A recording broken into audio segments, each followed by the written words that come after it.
Hey everybody, it's Cody Nelson with Cover Crop Kings.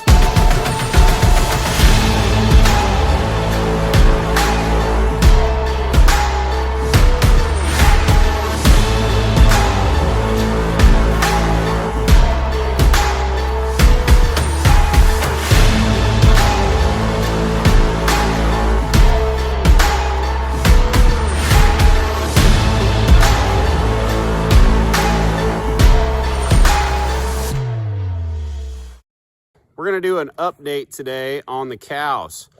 Today is January 27th, and I want to tell you, kind of show you what we're doing. The January 20th, last Thursday, we actually brought the cows home. We were expecting a snowstorm last weekend. We did only get a couple inches of snow, but it was kind of time. We've had plenty of snow. We've had some cold weather, and we are in central Minnesota, west central Minnesota, so you never know really what's going to happen. So anyways, we brought the cows home. We figured, we made it a year and a half without feeding cows, almost 2 years now. So it's time to probably start feeding the majority of the herd. We did have to feed a few last year, but not majority of the herd. Graze cover crops the entire winter of 19 and 20, and then made it until January, like I say, January 21st of 2021. That field that they were in, if you've watched some of the past videos, they did not have a lot of shelter, did not have a lot of windbreak, and watering was getting to be an issue, although they weren't drinking very much once they got onto snow, which is maybe another video for another day. But just wanted to show you what we're doing here now. Now, by no means am I going to say that this is the only way to go. Is this right? Is it wrong or indifferent? There's lots of ways to winter feed cows. I'm just here to show you what we're doing right now. It's not how I want to do it. I'm going to tell you the pros and cons behind it. We are about a quarter mile from the farm place where the hay is stored. But we are feeding some hay. So I'm kind of going backwards here, but first I'm going to show you, we got one of these bale feeders. We'll do some bale grazing as we get to rolling. But right now we're setting bales in here. Because we didn't feed cows last year, we've got a bunch of last year's hay. I was kind of rolling some bales out, and I was starting to look at some stuff, watching the cows, and I was realizing we were really low on protein. So as a lot of you folks know, protein right now is pretty expensive. So rather than buying a lick tub or feeding distillers, and I can't really find much for alfalfa, I found a liquid protein source. And as you can see, we actually dumped that on top of those bales. So yesterday we dumped that. Our goal is to get 1 pound to 1.5 pounds of that protein in the bales, just to get a little more protein in the cows. So we invested a little bit in that, and I need to get over here and show you what exactly we've got going on.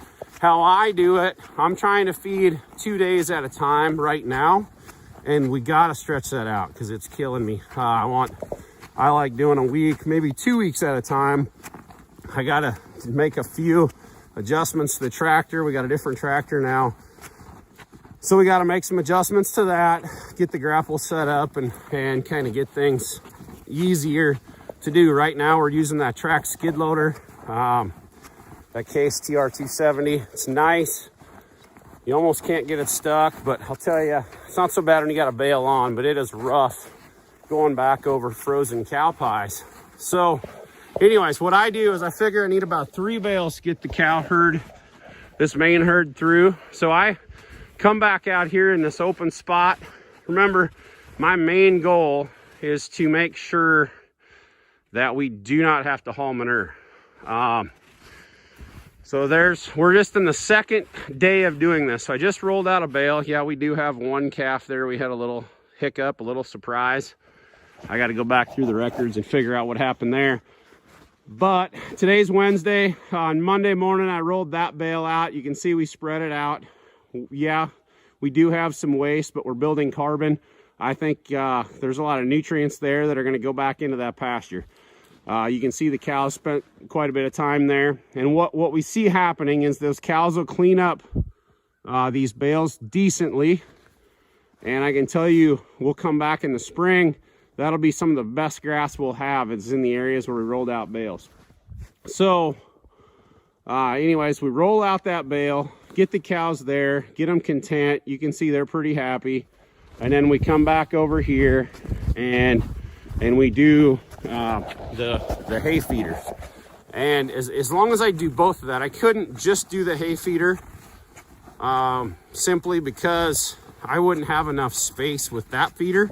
We will get back into the just true bale grazing, but I was trying to gauge where we needed to be at in terms of consumption.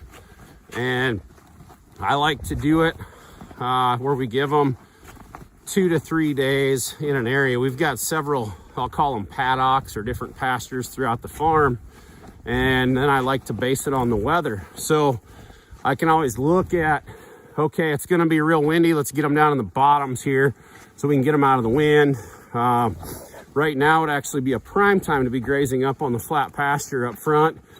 We had some rocks taken out of there. Had a company from the cities want to come in and do a little bit of that. So I got a little fence work to do before I get the cows back out there. It won't take long. But anyway, so this is where we fed Monday in the bale feeders.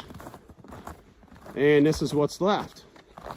And I can tell you what, that will grow some phenomenal grass. The big issue you have to remember when doing stuff similar to this is that if you feed there one more time, if I fed my cows in that exact same spot, so there would be 4 bales instead of 2, I will not get any grass to grow there this spring.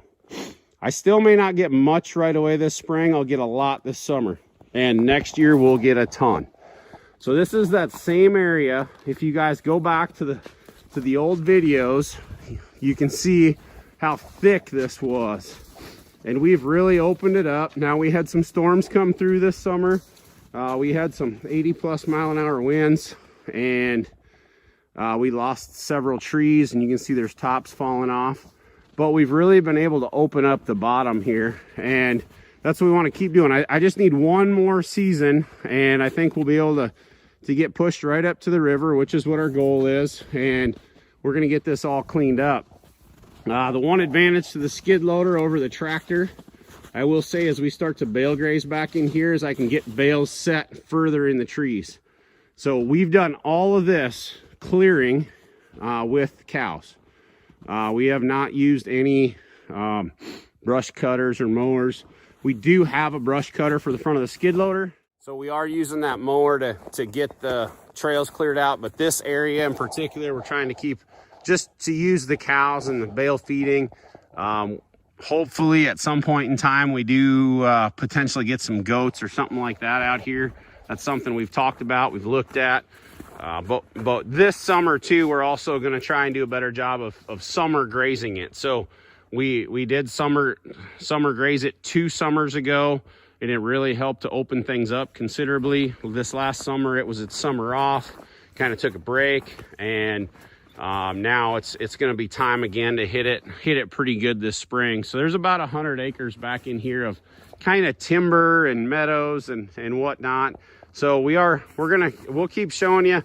We've got lots of plans of how we're going to change things up this year. So just remember, keep checking back on these videos, and we'll show you all the different ways that we're doing it.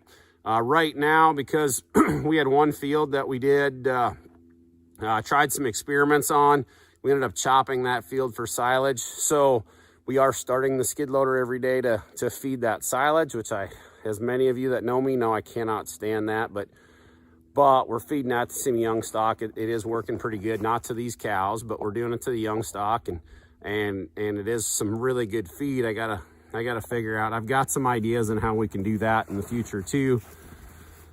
So that's kind of what we've got. I want to show you more of these videos. Like I say, we'll do some planned bale grazing, true bale grazing as we move through winter here. We're just a week into feeding cows and just trying to figure out what their consumption rates are going to be. So if you got any questions, shoot us an email at soilrx1@gmail.com. If you want to look up our website, soilrx.net. For the winter, we'll still do some cover crop videos, but we're going to see more and more livestock videos coming through. We've had lots of requests to try and get some more videos done. So we'll do our best at that. Meanwhile, make sure you hit the like button, share the video if you would.